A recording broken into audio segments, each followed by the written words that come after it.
ಕಲಾತ್ಮಕವಾಗಿ ವೈಭವ ಪೂರ್ಣವಾಗಿ ಜಿಲ್ಲಾ ಕೇಂದ್ರಗಳಲ್ಲಿ SKSSFನ ಕರ್ಮಧೀರ ಯುವ ಪಡೆ ಸೃಷ್ಟಿಸಿದ ಸಂಚಲನ ಗಣರಾಜ್ಯೋತ್ಸವದ ಈ ದಿನದಂದು ಲಕ್ಷಾಂತರ ಮಂದಿ ವಿದ್ಯಾರ್ಥಿಗಳನ್ನ ಜನಸಾಮಾನ್ಯರನ್ನ ಒಗ್ಗೂಡಿಸಿ ರಾಷ್ಟ್ರ ರಕ್ಷಣೆಯ ಒಂದು ಪ್ರತಿಜ್ಞೆಯನ್ನು ಮಾಡಿದ ಏಕೈಕ ಸಂಘಟನೆ ಇದ್ದರೆ ಅದು SKSSF ಅಂತ ನಾವು ಹೆಮ್ಮೆಯಿಂದ ಹೇಳುತ್ತೇವೆ. ಮಹನೀಯರೇ, ರಾಷ್ಟ್ರ ರಕ್ಷಣೆಯ ಸಂಕಲ್ಪದೊಂದಿಗೆ ಸೌಹಾರ್ದತೆಯ ಈ ಮಾನವ ಸರಪಳಿ ಮೂಡಿ ಬರುವಾಗ ಪ್ರೀತಿಯ, ಸ್ನೇಹದ, ಸೌಹಾರ್ದತೆಯ ಸಂದೇಶವನ್ನು ಜಗತ್ತಿನಾದ್ಯಂತ ಸಮಸ್ತ ಅನ್ನುವ ಆ ಅಪ್ರತಿಮ ವಿದ್ವಾಂಸ ಸಭೆ ಈ ಜನಮಾನಸದಲ್ಲಿ ನೆಲೆಯಾಗಿಸುತ್ತಾ ಇದೆ. ಭಾರತೀಯರಾದ ನಾವೆಲ್ಲರೂ ಕೂಡ ಈ ರಾಷ್ಟ್ರದ ಅಖಂಡತೆಗಾಗಿ, ಈ ರಾಷ್ಟ್ರದ ಏಕತೆಗಾಗಿ,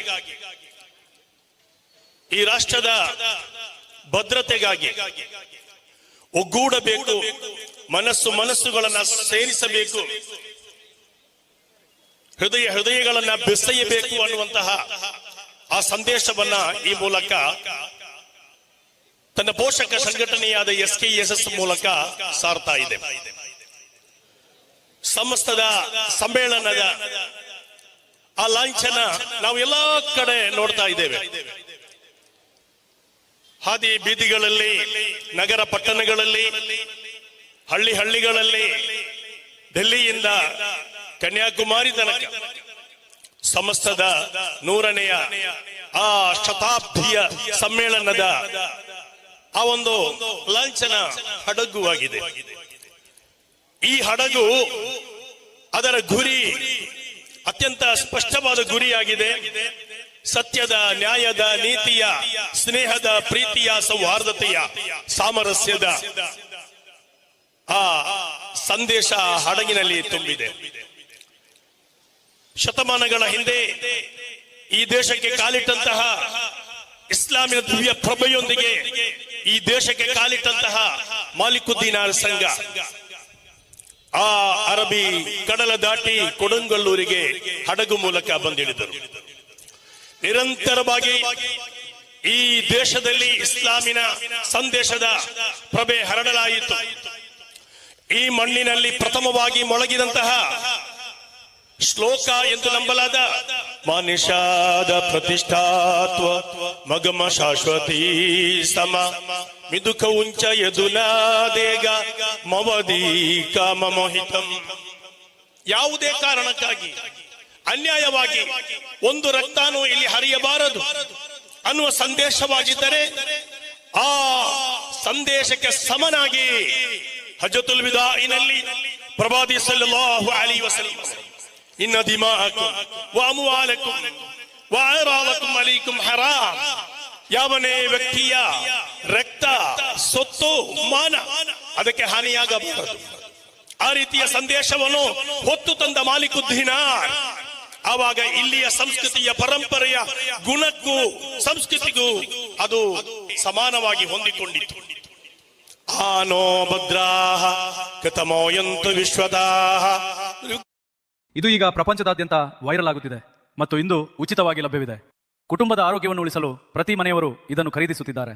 ಅಡುಗೆ ಮನೆಯಲ್ಲಿ ಮುರಿದ ಪೆಟ್ಟಿಗೆಗಳು ಮತ್ತು ಕೊಳಕು ಪಾತ್ರೆಗಳು ಶಿಲೀಂಧ್ರ ಮತ್ತು ಬ್ಯಾಕ್ಟೀರಿಯಾಗಳನ್ನು ತಳಿ ಮಾಡುತ್ತವೆ. ಇದು ನಿಧಾನವಾಗಿ ನಿಮ್ಮ ಕುಟುಂಬದ ಆರೋಗ್ಯದ ಮೇಲೆ ದಿವ್ಯ ಪ್ರಭೆ ಈ ಭಾರತದ ಮಣ್ಣಿನಲ್ಲಿ ಲೀನವಾಗುವಾಗ ಯಾವುದೇ ಒಡಕು ತೊಡಕು ಯಾವುದೂ ಬರಲಿಲ್ಲ. ಕಾರಣ ಇಲ್ಲಿ ಸಂಘರ್ಷಕ್ಕೆ ಯಾವುದೇ ಹಾದಿ ಕೊಡಲಿಲ್ಲ. ನಂತರ ಆ ಮಾಲಿಕು ದಿನಾರ್ ಮೂಲಕ ಬೆಳಗಿದಂತಹ ಸಂದೇಶ, ಶಾಂತಿಯ, ಸೌಹಾರ್ದತೆಯ, ಸಮಾನತೆಯ, ಸಹಬಾಳ್ವೆಯ, ಪ್ರೀತಿಯ, ಮಾನವೀಯತೆಯ ಮೌಲ್ಯಗಳ ಆ ಸಂದೇಶ, ಅದನ್ನು ಪುನಃ ಇಲ್ಲಿ ಬೆಳೆದವರು ಪೊನ್ನಾನಿ ಮಖದೂಮ್ ಕುಟುಂಬ. ಅವರು ನಿರಂತರವಾಗಿ ಈ ಸಂದೇಶವನ್ನ ಸಾರಿದರು. ಆ ನಂತರ ಮಖದೂಮ್ ಕುಟುಂಬ ಹಡಗಿನಲ್ಲಿ ಪುನಃ ಅರೇಬಿಯಾಕ್ಕೆ ಪ್ರಯಾಣ ಮಾಡ್ತಾರೆ. ಮಕ್ಕಾ, ಈಜಿಪ್ಟ್, ಹಾಗೆ ವಿವಿಧ ದೇಶಗಳ ಎಲ್ಲಾ ಕಡೆ ಈ ಭಾರತದ ಸಂದೇಶವನ್ನು ಅಲ್ಲಿಯೂ ತಲುಪಿಸುತ್ತಾರೆ, ಪೊನ್ನಾನಿಯಿಂದ ಅರಬ್ ರಾಜ್ಯಗಳಿಗೆ. ಆ ನಂತರ ಪುನಃ ಬರುತ್ತದೆ ಅಲ್ಲಿಂದ ಇಬ್ನ್ ಹಜರ್ ಹೈತಮಿ ರಲಿಯಲ್ಲಾಹು ತಆಲಾ ಅನ್ಹು ಪೊನ್ನಾನಿಗೆ ಬರುತ್ತಾರೆ. ಪುನಃ ಹಡಗಿನ ಸಂಚಾರ, ಈ ಪ್ರಯಾಣ. ಇವಾಗ ಸಮಸ್ತ ಕಟ್ಟಿದ ನೂರಾರು ವಿದ್ಯಾ ಕೇಂದ್ರಗಳಲ್ಲಿ ನೂರಾರು ವಿದ್ಯಾರ್ಥಿಗಳು ಡಿಗ್ರಿ ಪಡೆದು ಕೋರ್ಸ್ ಮುಗಿಸಿ ವಿದೇಶಗಳಲ್ಲಿ ಪ್ರಯಾಣ ಮಾಡುತ್ತಿದ್ದರೆ ಈ ಪ್ರಯಾಣ ಮುಂದುವರಿಯುತ್ತಲೇ ಇದೆ. ಈ ಹಡಗಿನ ಪ್ರಯಾಣ ನಿಲ್ಲುವುದಲ್ಲ. ಈ ಹಡಗಿನ ಪ್ರಯಾಣವನ್ನು ಯಾವುದೇ ಶಕ್ತಿಗೆ ತಡೆದು ನಿಲ್ಲಿಸಲು ಸಾಧ್ಯವಿಲ್ಲ ಅನ್ನುವ ರೀತಿಯಲ್ಲಿ ಈ ಸಂದೇಶ ಬೆಳೆದಿದೆ ಅನ್ನುವುದನ್ನು ನಾವು ಮನವರಿಕೆ ಮಾಡಬೇಕಾಗಿದೆ. ಕಾರಣ ಇದನ್ನು ಉಳಿಸುವುದಕ್ಕೋಸ್ಕರ SKSSನ ಶಾಂತಿ ದೂತರಿದ್ದಾರೆ, SYSನ ಶಾಂತಿ ವಾಹಕರಿದ್ದಾರೆ. ಈ ಪ್ರವಾಹದಲ್ಲಿ, ಈ ಪ್ರಯಾಣದಲ್ಲಿ ನಾವು ಜೊತೆಯಾಗಬೇಕಾಗಿದೆ. ಈ ಹಡಗಿನ ಮೂಲಕ ಆ ಪುಣ್ಯ ಅನ್ನುವಂತಹ ಪವಿತ್ರ ನಗರಿಯಲ್ಲಿ ನಾವು ಒಂದಾಗಿ ಸೇರುವಾಗ, ಲಕ್ಷಾಂತರ ಮಂದಿ ಒಂದಾಗಿ ಸೇರುವಾಗ, ಆ ಸಮಸ್ತವು ಇಲ್ಲಿ ರೂಢವಾಗಿಸಿದ, ಇಲ್ಲಿ ಮೂಡಿಸಿದಂತಹ ಆ ಶಾಂತಿಯ, ಆ ಪವಿತ್ರವಾದ ಸಂದೇಶದ ಅರಿವು ನಮಗೆ ಮೂಡಲು ಸಾಧ್ಯವಾಗುತ್ತದೆ. ಭಾರತ ಅನ್ನುವುದು ಬಹುತ್ವದ ಒಂದು ಬಹುರೂಪತೆಯ ಸಂದೇಶವಿರುವಂತಹ ಒಂದು ಭೂಮಿ. ಈ ಬಹುತ್ವ ಉಳಿಬೇಕಾದರೆ ಇಲ್ಲಿ ಸಹಿಷ್ಣುತೆ ಬೇಕು. ಸಹಿಷ್ಣುತೆ ಉಳಿಬೇಕಾದರೆ ಯುನಿಟಿ, ಒಗ್ಗಟ್ಟು ಅನಿವಾರ್ಯ. ಈ ಒಗ್ಗಟ್ಟನ್ನು ಧ್ವಂಸ ಮಾಡುವ ಹೊಸ ನವೀನ ಐಡಿಯಾಲಜಿಗಳು ಬರುತ್ತಾ ಇರುವಾಗ ಅದರ ವಿರುದ್ಧ ದಿಟ್ಟವಾಗಿ ನಿಲ್ಲಬೇಕಾದಂತಹ ಅನಿವಾರ್ಯತೆ ಇದೆ. ಅದಕ್ಕಾಗಿ ಸಮಸ್ತ ಅನ್ನುವ ಆ ವಿದ್ವಾಂಸ ಸಭೆ ನಮ್ಮೊಂದಿಗೆ ಹೇಳುತ್ತದೆ, ನೀವು ಕೈಗಳನ್ನ ಜೋಡಿಸಿ, ಹೃದಯಗಳನ್ನ ಜೋಡಿಸಿ, ಮನಸ್ಸುಗಳನ್ನ ಸೇರಿಸಿ, ಪರಸ್ಪರ ಶಾಂತಿಯ, ಸೌಹಾರ್ದತೆಯ ಒಂದು ಬೃಹತ್ತಾದ ಒಂದು ಸಾಮ್ರಾಜ್ಯವನ್ನು ಕಟ್ಟಿ, ಅದಾಗಿದೆ ಮಾನವ ಸರಪಳಿ ಎನ್ನುವ ಈ ಸರಪಳಿ. ಮಹನೀಯರೇ, ಸಯ್ಯದುಲ್ ಉಲಮಾ 3 ರಾಜ್ಯಗಳನ್ನು ದಾಟಿ 18 ಕೇಂದ್ರಗಳಲ್ಲಿ, ದೇಶ ವಿದೇಶಗಳಲ್ಲಿ ಹಲವಾರು ಕಾರ್ಯಕ್ರಮಗಳನ್ನ ಹಮ್ಮಿಕೊಂಡು ಸಾರಿದ ಒಂದೇ ತತ್ವ, ಬಹುರೂಪತೆಯ, ಜಾತ್ಯತೀತ, ಸಂವಿಧಾನಾತ್ಮಕವಾದಂತಹ ಈ ಸುಂದರವಾದ ಸಂಸ್ಕೃತಿ, ಈ ಸುಂದರವಾದ ಪರಂಪರೆ, ಈ ಪರಂಪರೆಯನ್ನ ಉಳಿಸಬೇಕು. ಎಲ್ಲರೂ ಬಂದರು, ಅಧಿಕಾರಿ ವರ್ಗಗಳು ಬಂದರು, ವಿರೋಧ ಪಕ್ಷದವರು ಬಂದರು, ಎಲ್ಲರೂ ಬಂದು ವೇದಿಕೆಗಳಲ್ಲಿ ಸಮಸ್ತದ ಆ ಒಂದು ಪವಿತ್ರವಾದ ನೆಲೆಯನ್ನು, ಪವಿತ್ರವಾದ ಸಂದೇಶವನ್ನು ಅವರು ಮುಕ್ತ ಕಂಠದಿಂದ ಅವರು ಶ್ಲಾಘಿಸಿದರು, ಹಾಡಿ ಹೊಗಳಿದರು. ಈ ಸಂದರ್ಭದಲ್ಲಿ ನಾವು ಮಾಡಬೇಕಾದಂತಹ ಅನಿವಾರ್ಯವಾದಂತಹ ವಿಷಯವೇನೆಂದರೆ, ಏನೇ ಬಂದರೂ ಕೂಡ, ಯಾವುದೇ ಸಂಘರ್ಷದ ಹಾದಿ ಬಂದರೂ ಕೂಡ ಅಲ್ಲಿ ದೃಢವಾಗಿ ಬಹುರೂಪತೆಯ ಈ ದೇಶದ ಅಸ್ಮಿತೆಯನ್ನು, ಸುಂದರ ಸಂದೇಶವನ್ನು, ಈ ಸೌಹಾರ್ದತೆಯ ನೆಲೆಯನ್ನು ಉಳಿಸುವುದಕ್ಕೋಸ್ಕರ ನಾವು ನೆಲೆಗೊಳ್ಳಬೇಕು ಅನ್ನುವುದಾಗಿದೆ. ನೋಡಿ, ಸಮಸ್ತ ಅನ್ನುವಂತಹ 100 ವರ್ಷ ಪೂರೈಸುವಂತಹ ಈ ಮಹನೀಯ ಸಂಘಟನೆ ಯಾವುದೇ ಸಂದರ್ಭದಲ್ಲಿ, ಅದು ಸ್ವಾತಂತ್ರ್ಯ ಮೊದಲಿರಲಿ, ಪೂರ್ವದಲ್ಲಿರಲಿ, ಸ್ವಾತಂತ್ರ್ಯದ ನಂತರವಿರಲಿ, ಯಾವುದೇ ರೀತಿಯಲ್ಲಿ ಸೌಹಾರ್ದತೆಗೆ ವಿರುದ್ಧವಾಗಿರುವಂತಹ ಯಾವುದೇ ಒಂದು ಘಟನೆ, ಯಾವುದೇ ಒಂದು ಹೇಳಿಕೆ, ಯಾವುದೇ ಒಂದು ಅಪಸ್ವರ ಸಮಸ್ತದಿಂದ ಬರಲಿಲ್ಲ ಅನ್ನುವುದಾಗಿದೆ. ಈ 100 ವರ್ಷಗಳ ಯಶಸ್ವಿ ಪಯಣದಲ್ಲಿ ದ್ವೇಷವಿಲ್ಲ, ಅಸಹನೆ ಇಲ್ಲ, ಅಸಹಿಷ್ಣುತೆ ಇಲ್ಲ. ಸಮಾಜಕ್ಕೆ ಏನು ಬೇಕೋ ಅದನ್ನು ನಿರಂತರವಾಗಿ ನೀಡುತ್ತಾ ಬಂದಿರುವಂತಹ ಶಾಂತಿಯ ವಾಹಕರಾಗಿ ಸಮಸ್ತವನ್ನು ನಾವು ನೋಡುತ್ತೇವೆ. ಅದರ ಕರ್ಮಧೀರ ಯೋಗಿಗಳಾಗಿ SKSSನ ಆ ಕಾರ್ಯಕರ್ತರನ್ನು ಕೂಡ ನಾವು ನೋಡುತ್ತೇವೆ. ಮಹನೀಯರೇ, ಈ ದೇಶ ಹಲವು ಸನ್ನಿವೇಶ ಸನ್ನಿವೇಶಗಳಿಗೆ ಸಾಕ್ಷಿಯಾಗಿದೆ. ಸಂದಿಗ್ಧವಾದಂತಹ ಸಂಘರ್ಷದ ಸನ್ನಿವೇಶಗಳನ್ನು ಕೂಡ ಎದುರುಗೊಂಡಂತಹ ಸಮಯವಿದೆ. ಆದರೆ ಯಾವತ್ತೂ ಕೂಡ ಸಮಸ್ತ ತಾಳ್ಮೆಯಿಂದ ಸಂಯಮದಿಂದ ಇಡೀ ಸಮುದಾಯಕ್ಕೆ ಒಂದು ಇತಿಮಿತಿಯನ್ನ ಹೇರಿ ಯಾವುದೇ ರೀತಿಯಲ್ಲಿ ಗೊಂದಲ, ಯಾವುದೇ ರೀತಿಯಲ್ಲಿ ಅಪಸ್ವರ ಮೂಡದಂತೆ ಕಾಪಾಡಿಕೊಂಡು ಬಂದಿದೆ ಅನ್ನುವುದನ್ನು ಕೂಡ ನಾವು ಮನವರಿಕೆ ಮಾಡಬೇಕು. ಪ್ರಚಾರ, ಪ್ರತಿರೋಧ, ಸಂವರ್ಧನೆ, ಸಂರಕ್ಷಣೆ, ಸೌಹಾರ್ದತೆ ಪಂಚಮಂತ್ರಗಳ ಮೂಲಕ ಸಮಸ್ತ ಇಲ್ಲಿ ಇತಿಹಾಸವನ್ನು ಬರೀತಾ ಇದೆ. ಮಹನೀಯರೇ, ಪ್ರಸ್ತುತ ಸಮಾಜದಲ್ಲಿ ಮಾನವತೆಯ ಉಳಿವಿಗಾಗಿ ದಿಟ್ಟ ಹೆಜ್ಜೆಯನ್ನು ನಾವು ಮಾಡಬೇಕಾಗಿದೆ. ಕಾರಣವೇನೆಂದರೆ ಯಾವುದೇ ಸೌಕರ್ಯವಿಲ್ಲದ, ಯಾವುದೇ ಸವಲತ್ತು ಇಲ್ಲದ, ನೀರು ಕೂಡ ಇಲ್ಲದ, ಪವರ್ ಕೂಡ ಇಲ್ಲದ ಒಂದು ಗುಡ್ಡಗಾಡು ಅಂತ ಇಟ್ಕೊಳ್ಳಿ. ಅಲ್ಲಿಗೆ ಯಾವುದು ಹೋಗಲ್ಲ, ಸೈಕಲ್ ಹೋಗಲ್ಲ, ಬೈಕು ಹೋಗಲ್ಲ, ಕಾರು ಹೋಗಲ್ಲ, ಯಾವುದೇ ವಾಹನ ಹೋಗಲ್ಲ. ಆದರೆ ಅಲ್ಲಿಗೆ ಕೂಡ ಮತೀಯ ದ್ವೇಷ ತಲುಪುತ್ತದೆ ಅನ್ನುವಾಗ ಅದೇ ರೀತಿ ಅಲ್ಲಿಗೂ ಕೂಡ ಮಾದಕತೆಯ ವಿಷ ತಲುಪುತ್ತದೆ. ಅಂದರೆ ಈ ಮಾನವತೆಯನ್ನ ರಕ್ಷಣೆ ಮಾಡುವುದಕ್ಕೋಸ್ಕರ, ಈ ರಾಷ್ಟ್ರವನ್ನ ಉಳಿಸಿಕೊಳ್ಳುವುದಕ್ಕೋಸ್ಕರ ಖಂಡಿತವಾಗಿಯೂ ಮತೀಯ ದ್ವೇಷಕ್ಕೆ ವಿರುದ್ಧವಾಗಿ ಪ್ರೀತಿಯ ಹೊನಲನ್ನು ಹರಿಸಬೇಕಾದಂತಹ ಅನಿವಾರ್ಯತೆ ನಮ್ಮಲ್ಲಿ ಇದೆ. ಅದಕ್ಕಾಗಿ ಮಾನವ ಸರಪಳಿ ಜಗತ್ತಿನ ಮುಂದೆ ಪ್ರೀತಿಯ ಒಂದು ಸಂದೇಶವನ್ನು ಸಾರುತ್ತಾ ಇದೆ. ಮಹನೀಯರೇ, ಧರ್ಮ ಸಂಸ್ಕಾರವನ್ನು ಹಾಳು ಮಾಡುವ ನೂತನವಾದದ ವಿಷದಿಂದ, ರಾಷ್ಟ್ರ ಸಂಸ್ಕಾರವನ್ನು ಧ್ವಂಸ ಮಾಡುವ ಮತೀಯ ವಿಷದಿಂದಲೂ, ಮಾನವ ಸಂಸ್ಕಾರವನ್ನು ಧ್ವಂಸ ಮಾಡುವ, ನಾಶ ಮಾಡುವ ಮಾದಕತೆಯಿಂದಲೂ ಈ ಸಮಾಜವನ್ನು ರಕ್ಷಣೆ ಮಾಡಬೇಕಾಗಿದೆ. ಆದ್ದರಿಂದ ಮಹನೀಯರೇ, ಈ ಸಂದರ್ಭದಲ್ಲಿ ನನಗೆ ಹೇಳಲಿಕ್ಕಿರುವುದು, ಈ ಸೌಹಾರ್ದತೆ ಇದೆಯಲ್ಲ, ಈ ಜಾತ್ಯಾತೀತ ಪರಂಪರೆ ಇದೆಯಲ್ಲ, ಈ ಪ್ರೀತಿಯ ಪರಸ್ಪರ ಹೊಂದಾಣಿಕೆ ಇದೆಯಲ್ಲ, ಇದು ಇವತ್ತಿನದಲ್ಲ. ಕಾಲ ಕಾಲದಲ್ಲಿ ಆಲಯಂ ಲೋಕಂ ಅಖಿಲಂ ಮೂರ್ತಿ ಸರ್ವಾತ್ಮ ಸುಖಲಂ ನಿಷ್ಕಾಮ ಸೇವಾಯ ಸತ್ಪೂಜಾ ಸರ್ವಾತ್ಮ ಮಂಗಲಂ, ಈ ರೀತಿಯಲ್ಲಿ ಎಲ್ಲಾ ಕಾಲದಲ್ಲಿಯೂ ಇದ್ದಂತಹ ಒಂದು ಸಂದೇಶವಾಗಿದೆ ಸೌಹಾರ್ದತೆ ಅನ್ನುವುದು. ನೀವು ನೋಡಿ, ಈ ದೇಶದಲ್ಲಿ, ಈ ದೇಶಕ್ಕಾಗಿ ಪರಸ್ಪರ ಮುಸಲ್ಮಾನರ ಸೌಹಾರ್ದತೆಯ ಕೊಡುಗೆ ಇದೆ. ಕೊಡುಂಗಲ್ಲೂರು ಮಸೀದಿ ಚೇರಮಾನ್ ಹಿಂದೂ ರಾಜನ ಹೆಸರಲ್ಲಿ ಇರುವುದೇ. ಆದರೆ ಅದೇ ರೀತಿ ಈ ದೇಶಕ್ಕೆ ಪ್ರಥಮ ಚರಿತ್ರೆಯನ್ನು ಬರೆದ 20 ವರ್ಷಗಳ ಕಾಲ ಈ ದೇಶದಲ್ಲಿ ಸುತ್ತಾಡಿ 2 ಗ್ರಂಥಗಳನ್ನ, 2 ಅಧ್ಯಾಯಗಳನ್ನ ಬರೆದು ಕಿತಾಬುಲ್ ಹಿಂದ್ ಅನ್ನುವಂತಹ ಈ ದೇಶದ ಪ್ರಪ್ರಥಮ ಇತಿಹಾಸವನ್ನು ಬರೆದ ಮಹಾನ್ ವ್ಯಕ್ತಿ ಅದು ಯಾರು ಅಂದ್ರೆ ಶೇಖ್ ಅಲ್ ಬರೂನಿ ಆದರು. ಉಪನಿಷತ್ತುಗಳನ್ನ ಬೇರೆ ಬೇರೆ ಅರಬ್, ಇಂಗ್ಲಿಷ್, ಬೇರೆ ಬೇರೆ ಭಾಷೆಗಳಿಗೆ ಭಾಷಾಂತರಗೊಳಿಸಿದಂತಹ ಶೇಖ್ ಅಲ್ ಬರೂನಿ.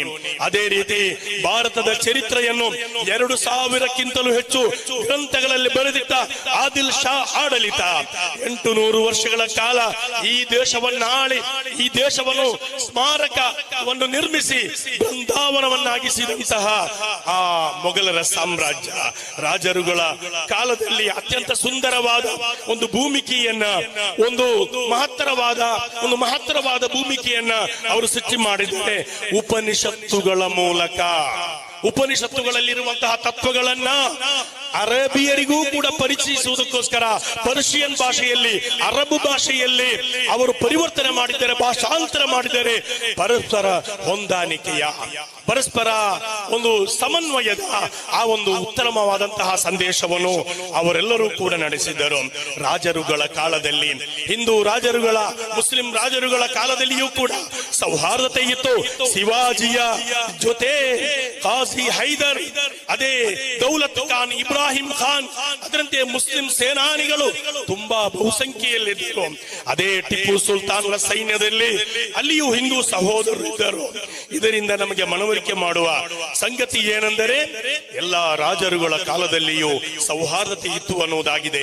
ಬಹದ್ದೂರ್ ಶಾ ಸಫರ್ ಅನ್ನುವ ಆ ಮಹಾನ್ ರಾಜನನ್ನು ದೆಹಲಿಯ ಸಿಂಹಾಸನದಲ್ಲಿ ಕುಳ್ಳಿರಿಸಿ ಮೊದಲನೆಯ ಸಂಗ್ರಾಮದ ಕಹಳೆಯನ್ನು ಓದುವಾಗ ಸಂತೋಷ ಪಟ್ಟದ್ದು ಝಾನ್ಸಿ ರಾಣಿ, ನಾನಾ ಸಾಹೇಬ್, ತಾತ್ಯಾ ಟೋಪೆ ಇವರಾಗಿದ್ದರು.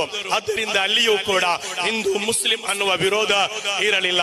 ಇನ್ನು ಬೇಡ, ಮೊದಲನೆಯ ಸ್ವಾತಂತ್ರ್ಯದ ಮೊದಲು ಇಲ್ಲಿ ಕರಾವಳಿಯಲ್ಲಿ ಒಂದು ಸಂಗ್ರಾಮ ನಡೆದಿತ್ತು. ಅದು ಅಮರ ಸಂಗ್ರಾಮ ಅನ್ನುವ ಸಂಗ್ರಾಮವಾಗಿದೆ. ಆ ಅಮರ ಸಂಗ್ರಾಮದಲ್ಲಿ ಕೆದಂಬಾಡಿ ರಾಮಯ್ಯ ಗೌಡರ ಜೊತೆ ಮುಸಲ್ಮಾನ ಬೇರಿಗಳು ಕೂಡ ಇದ್ದರು. ನೋಡಿ, ನಾವು ಒಂದು ಸರ್ಕಲ್ ತಿರುಗಿ ಬಂದವು. ಅದು ರಾಣಿ ಅಬ್ಬಕ್ಕ ಸರ್ಕಲ್ ಆಗಿದೆ. ಅಬ್ಬಕ್ಕ ರಾಣಿಯೊಂದಿಗೆ ಮುಸ್ಲಿಂ ಉಳ್ಳಾಳದ ಬೇರಿಗಳು ಕೂಡ ಜೊತೆಯಾಗಿ ನಿಂತು ಹೋರಾಡಿದ್ದಾರೆ. ಅಲ್ಲಿಯೂ ಕೂಡ ಸೌಹಾರ್ದತೆ ಇತ್ತು ಅನ್ನುವುದಾಗಿದೆ.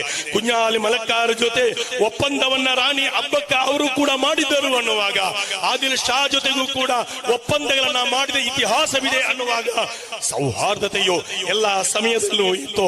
ಮಾತ್ರವಲ್ಲ, ಕುഞ്ഞാಲಿ ಮಲಕ್ಕಾರ್ ಪೋರ್ಚುಗೀಸರ ವಿರುದ್ಧ ಹೋರಾಡುತ್ತಿರುವಾಗ ಉಪವಾಸ ಕೂತಂತಹ ಸಾಮೂದಿರಿ ರಾಜ, ಮುಸ್ಲಿಂ ರಾಜ ಗೆಲ್ಲಬೇಕೆಂದು ಉಪವಾಸ ಕುಳಿತಂತಹ ಸಾಮೂದಿರಿ ರಾಜನ ಇತಿಹಾಸವಿದೆ ನಮ್ಮ ಜೊತೆ. ಅದೇ ರೀತಿ ಚಾಲಿಯಂ ಕೋಟೆ, ಕುഞ്ഞാಲಿ ಮಲಕ್ಕಾರ್ ಸುತ್ತುವರೆದು ಗೆಲ್ಲುವ ಸಮಯದಲ್ಲಿ ಆ ಚಾಲಿಯಂ ಕೋಟೆಯಲ್ಲಿ ಸಿಕ್ಕಂತಹ ಪರಿಕರಗಳಿಂದ, ಕಲ್ಲುಗಳಿಂದ ಮಸೀದಿಯನ್ನ ಕಟ್ಟಲು ಕಲ್ಲುಗಳನ್ನ ಕೊಟ್ಟಿದ್ದಾರೆ. ಅದು ಸಾಮೂದಿರಿ ರಾಜ ಅನ್ನುವಾಗ ಪರಸ್ಪರ ಹೊಂದಾಣಿಕೆ ಯಾವ ರೀತಿಯಲ್ಲಿ ಇತ್ತು ಅನ್ನೋದನ್ನು ನಾವು ಅರ್ಥ ಮಾಡಬೇಕಾಗಿದೆ. ನಾಲ್ವಡಿ ಕೃಷ್ಣರಾಜ ಒಡೆಯ ಮಸೀದಿಯನ್ನು, ದೇವಸ್ಥಾನವನ್ನು ಸ್ಥಾಪಿಸಿ ಆ ಉದ್ಘಾಟನೆಯನ್ನು ಸ್ವಲಾತ ತನ್ಹಾ ಅನಿಲ್ ಫಹ್ಶಾಯಿ ವಲ್ ಮುನ್ಕರ್ ಅನ್ನುವ ಕುರ್ಆನಿನ ಆಯತ್ತನ್ನು ಓದಿ ಆ ಮಸೀದಿಯನ್ನು ಉದ್ಘಾಟನೆ ಮಾಡಿದ ಇತಿಹಾಸ ನಮ್ಮ ಮೈಸೂರು ಆಡಳಿತದಲ್ಲಿಯೂ ಇದೆ ಅನ್ನೋದಾಗಿದೆ. ಇಲ್ಲಿ ನಾನು ಹೇಳಲು ಬಯಸುವುದು, ರಾಜರುಗಳ ಕಾಲದಲ್ಲಿ ಇತ್ತು ಸೌಹಾರ್ದತೆ, ಸಮರ ಭೂಮಿಯಲ್ಲಿತ್ತು. ಜೈ ಹಿಂದ್ ಘೋಷಣೆ ಕೂಗಿದ ಮೊಳಗಿಸಿದ ಆಬಿದ್ ಸಫ್ರಾನಿ, ಇಂಕಿಲಾಬ್ ಘೋಷಣೆ ಕೂಗಿದ ಹಜರತ್ ಮೊಹಾನಿ, ಹಿಂದೂಸ್ತಾನ್ ಹಮಾರಾ ಅಂತ ಹಾಡಿದ ಅಲ್ಲಮಾ ಇಕ್ಬಾಲ್, ಮೇರೇ ವತನ್ ಕಿ ಸೀರತ್ ಅಂತ ಈ ದೇಶವನ್ನು ಬೃಂದಾವನವನ್ನಾಗಿಸಿ ಹಾಡಿದ ರಾಷ್ಟ್ರಕವಿಯ ಅನುರಣಿಸುವ ಕವನಗಳು, ಹಾಡುಗಳೆಲ್ಲವೂ ಕೂಡ ರಾಮ್ ಪ್ರಸಾದ್ ಬಿಸ್ಮಿಲ್, ಇಶ್ವಾಕುಲ್ಲಾ ಖಾನ್ ಜೊತೆಯಾಗಿ ಅವರು ಗಲ್ಲಿಗೇರುವಾಗ ಮಸೀದಿಯಿಂದ ಕೇಳುವ ಬಾಂಗ್, ಚರ್ಚಿನಿಂದ ಆಲಿಸುವಂತಹ ಗಂಟೆ, ದೇವಸ್ಥಾನದ ಶಂಖ, ಅವೆಲ್ಲವೂ ಕೂಡ ಸೌಹಾರ್ದತೆಯ ಧ್ವನಿಯಾಗಿದೆ, ಸೌಹಾರ್ದತೆಯ ಸ್ವರವಾಗಿದೆ ಅಂತ ಹೇಳಿದ ಮಹನೀಯ ಸಂದೇಶ ನಮ್ಮ ಮುಂದೆ ಇದೆ. ಇಸ್ಲಾಮಿನ ಪವಿತ್ರ ಸಂದೇಶದ ನಮ್ಮ ಜೊತೆಗೆ ಹಡಗಿನ ಮೂಲಕ ಸಮಸ್ತ ಇಂದು ಸಯ್ಯದುಲ್ ಉಲಮಾ ಅದನ್ನ ಮುನ್ನಡೆಸ್ತಾ ಇದ್ದಾರೆ. ಆ ಹಡಗಿನ ಮೂಲಕ ಈ ಭಾರತಕ್ಕೆ ಬಂದ ಸ್ವಾಮಿ ವಿವೇಕಾನಂದರು ಒಮ್ಮೆ ಹೇಳ್ತಾರೆ, ನಾರಾಯಣ ಸ್ವಾಮಿ ಅವರು ಬರೆದ ಸ್ವಾಮಿ ವಿವೇಕಾನಂದರ ಕ್ರಾಂತಿಕಾರಿ ವಿಚಾರಗಳು ಅನ್ನೋ ಪುಸ್ತಕದ 63ನೇ ಪೇಜಿನಲ್ಲಿ ಇದೆ, ಇಸ್ಲಾಂ ಅನ್ನುವ ಹಡಗು, ಆ ದಿವ್ಯ ಪ್ರಭೆ ಈ ದೇಶಕ್ಕೆ ಬಂದದ್ದು ಮುಕ್ತಿಯಾಗಿ, ಅದು ದ್ವೇಷವಾಗಿ ಅಲ್ಲ, ಸಂಘರ್ಷವಾಗಿ ಅಲ್ಲ. ಆ ಮಹನೀಯ ಸಂಸ್ಕಾರ, ಸಂಸ್ಕೃತಿ, ಪರಂಪರೆ ಅದನ್ನು ಉಳಿಸಿ ಬೆಳೆಸಬೇಕಾದದ್ದು ನಮ್ಮೆಲ್ಲರ ಕರ್ತವ್ಯವಾಗಿದೆ. ಕೆಲವರು ಹೇಳ್ತಾರೆ ಇದು ಹೊಂದಾಣಿಕೆ ಮಾಡುವ ವಿಚಾರ ಅಂತ. ಇದು ಹೊಂದಾಣಿಕೆ ಅಲ್ಲ, ಪ್ರವಾದಿಯವರೇ ಕಲಿಸಿಕೊಟ್ಟದ್ದು. ಮುಶ್ರಿಕರೊಂದಿಗೆ, ಬಹುದೈವ ಆರಾಧಕರೊಂದಿಗೆ ಒಪ್ಪಂದ ಮಾಡಿದ ಇತಿಹಾಸವಿದೆ ಪ್ರವಾದಿಯವರದು. ಮದೀನದಲ್ಲಿ ಯಹೂದಿಯವರಿಗೆ ಅವರೊಂದಿಗೆ ಸಂಧಾನ ಮಾಡಿದ ಕರಾರುಗಳಿವೆ. ಇನ್ನೇನು ನಜರಾನದ ಕ್ರೈಸ್ತರೊಂದಿಗೆ ಮದೀನಾ ಮಸೀದಿಯಲ್ಲಿ ಮಾತುಕತೆ ಮಾಡಿದಂತಹ ಇತಿಹಾಸವಿದೆ, ಚರಿತ್ರವಿದೆ. ಮಕ್ಕಾ ಫತಹಿನ ಸಮಯದಲ್ಲಿ ಹನಿ ರಕ್ತ ಹರಿಯಲಿಲ್ಲ. ಶತ್ರುವಿನ ಮನೆಯನ್ನು ಅದು ಶಾಂತಿಯ ಗೇಹವೆಂದು ಹೇಳಿದ ಪ್ರವಾದಿ ಸಲ್ಲಲ್ಲಾಹು ಅಲೈಹಿ ವಸಲ್ಲಂ ರವರು 600 ಸೆರೆಯಾಳುಗಳನ್ನು ಅಂತು ಮುತ್ತುಲೆಕ್ಕ ಯಾವುದೇ ಪ್ರತಿಕಾರವಿಲ್ಲ ಅಂತ ಹೇಳಿದ ಪ್ರವಾದಿಯವರು. ಅದೇ ಕಾಯಬಾ ಪ್ರವೇಶ ಮಾಡಿದ ನಂತರ ಆ ಕಾಯಬಾದ ಕೀಯನ್ನು ಮುಸ್ಲಿಮನಲ್ಲದ ಒಬ್ಬನ ಕೈಯಲ್ಲಿ ಕೊಡಲು ಮನಸ್ಸು ಮಾಡಿದ ಪ್ರವಾದಿ ಸಲ್ಲಲ್ಲಾಹು ಅಲೈಹಿ ವಸಲ್ಲಂ ರವರು. ಇವೆಲ್ಲವೂ ಕೂಡ ಪ್ರವಾದಿಯವರು ತೋರಿದ ಆ ಸೌಹಾರ್ದತೆಯ, ನಾವು ಬೇರೆಯವರೊಂದಿಗೆ ಒಳ್ಳೆಯ ರೀತಿಯಲ್ಲಿ ನಮಗೆ ಬದುಕಬಹುದು ಅನ್ನುವ ಸಂದೇಶ ಪ್ರವಾದಿಯವರು ಕೊನೆಯುಸಿರೆಳೆಯುವಾಗ ತನ್ನ ಆ ಯುದ್ಧ ಕವಚ ಯಹೂದಿಯ ಬಳಿ ಅಡವಿತ್ತು ಅನ್ನುವಾಗ ಅರ್ಥವಾಗುತ್ತದೆ. ತನ್ನ ಜೀವನ ಪೂರ್ತಿ ಪರಸ್ಪರ ಹೊಂದಾಣಿಕೆಯ ಒಂದು ಸಂದೇಶವನ್ನ ತನ್ನ ಬದುಕಿನಲ್ಲಿ ಪ್ರವಾದಿಯವರು ಅಳವಡಿಸಿಕೊಂಡಿದ್ದರು ಅನ್ನುವುದಾಗಿದೆ. ಈ ಸಂದರ್ಭದಲ್ಲಿ ನನಗೆ ಹೇಳಲಿಕ್ಕಿರುವುದು, ಸುನಿತಾ ವಿಲಿಯಮ್ಸ್ ಕೇರಳಕ್ಕೆ ಬಂದರು. ಅವರು ಮಾತು ಹೇಳಿದ್ರು. ಅದೇನು ಗೊತ್ತಾ, ಅವರು ಏನೋ ಸ್ಪೇಸ್ ನಲ್ಲಿ 608 ದಿವಸಗಳ ಕಾಲ ನಿಂತು ಈ ಭೂಮಿಯನ್ನ ನೋಡಿದರು, ಇಲ್ಲಿಯ ಎಲ್ಲವನ್ನು ನೋಡಿದರು. ಅವರು ಹೇಳಿದ ಒಂದು ಮಾತು, ನನಗೆ ಎಲ್ಲವೂ ಒಂದು ಗ್ರಹದ ಜೀವಿಗಳಾಗಿ ನನಗೆ ಕಾಣುತ್ತದೆ. ಆದ್ದರಿಂದ ನಾವೆಲ್ಲರೂ ಕೂಡ ಯಾಕೆ ಬೇರೆ ಬೇರೆ ಆಗಬೇಕು, ಒಂದೇ ರೀತಿ ಆಲೋಚಿಸೋಣ. ಅದೇ ಕುರಾನ್ ಹೇಳಿದೆ, ವಲ್ ಅರ್ದ ವಲಾಹಾ ಲಿಲ್ ಅನಾಮ್. ಇದು ಭೂಮಿ ಮನುಷ್ಯರಿಗಾಗಿ, ಮನುಷ್ಯರ ವಾಸ ಕೇಂದ್ರವಾಗಿ ಈ ಭೂಮಿಯನ್ನ ಉಳಿಸಬೇಕು ಅನ್ನುವ ಸಂದೇಶ ಪವಿತ್ರ ಕುರ್ಆನಿನ ಸಂದೇಶವಾಗಿದೆ. ಆ ರೀತಿಯಲ್ಲಿ ಮುಂದೆ ಸಾಗಬೇಕಾಗಿದೆ. ಕೇರಳದ ಶ್ಯಾಮಲೆ ಮತ್ತು ಖದೀಜಾ ಉಮ್ಮ ಪರಸ್ಪರ ಒಂದೇ ದಿನದಲ್ಲಿ ಮರಣ ಹೊಂದಿದರು. ಅಲ್ಲಿ ಬಾಲ್ಯದಲ್ಲಿ ಒಂದಾಗಿ ಬೆಳೆದವರು. ಕಠಿಣವಾದ ಮಾರಕವಾದ ರೋಗ ಬಂದಾಗ ಖದೀಜಾ ಕುಟ್ಟಿ ಮನೆ ಮನೆ ಸುತ್ತಿ ಭಿಕ್ಷೆ ಬೇಡಿ ಶ್ಯಾಮಲೆ ಅನ್ನುವಂತಹ ಆ ತಾಯಿಗೆ, ಆ ಸಹೋದರಿಗೆ ಸಹಾಯ ಮಾಡ್ತಾರೆ. ಆ ಅಂತ್ಯ ದಿನದಂದು ಶ್ಯಾಮಲೆಯನ್ನ ಆಸ್ಪತ್ರೆಯಲ್ಲಿ ನೋಡಿ ತಾನು ಸಂಗ್ರಹಿಸಿದ ಹಣವನ್ನ ಕೊಟ್ಟು ಆ ಖದೀಜಾ ಕುಟ್ಟಿ ಹೊರಗೆ ಬಂದು ಏನು ಮರಣ ಹೊಂದಿದಾಗ ಆ ಮರಣ ವಾರ್ತೆ ಅರಿತಂತಹ ಸಂದರ್ಭದಲ್ಲಿ ಶ್ಯಾಮಲೆಯು ಕೂಡ ಮರಣ ಹೊಂದಿದ ಕಥೆ ಇದಾಗಿದೆ ಭಾರತ. ಇದನ್ನು ಮುಂದುವರಿಸೋಣ.